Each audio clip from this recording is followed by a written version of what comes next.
Dan Meuser joins us here in New York. Good to see you, Congressman. Connell, great to see you. Thanks. All right, right here at our studio. So fabulous studio. Yeah, not bad, right? Not bad. We've been talking about this. You and I have been talking about this when you've come on the show remotely for a while about how this state is going to go. But give us the big picture of what you see on the ground in your state, the trends, and why I suppose you think it's trending right now towards Trump. What's going on?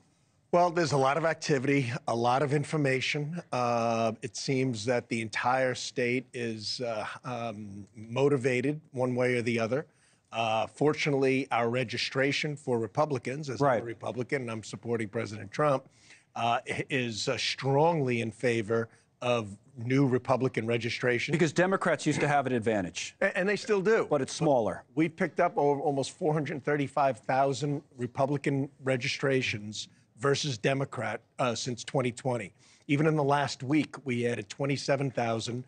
Democrats added 12,000. So 15,000 pickup just in the last week. The early voting is very high. The mail-in ballots are very, very high as well. And Republicans trust that more than last time? That was an issue in 2020. Yeah, because we're prepared for it. And we have something called Trump Force 47 and a number of other Citizens Alliance and early vote That could be one of the big stories, because we're going to look at Nevada later this hour. Republicans doing a lot better there in the early vote than almost anybody thought they would.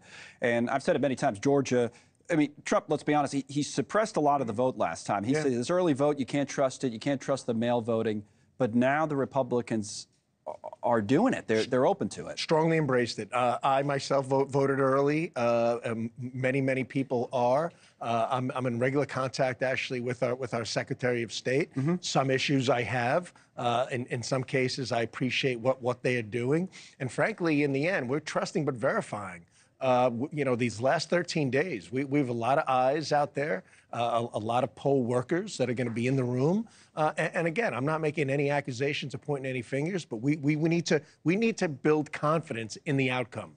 And that's what we're doing. We should be. I mean, like Georgia had this thing where they looked into the vote there about non-citizens voting. I don't know if you saw this. The number was beyond minuscule. I mean, it was like 0.000%. It was 20 registered out of 8 million. So this idea that you can't trust, I mean, there's not much to that, Congressman, if you're being fair. And that's fine. That's fine, and we do want to keep it that way.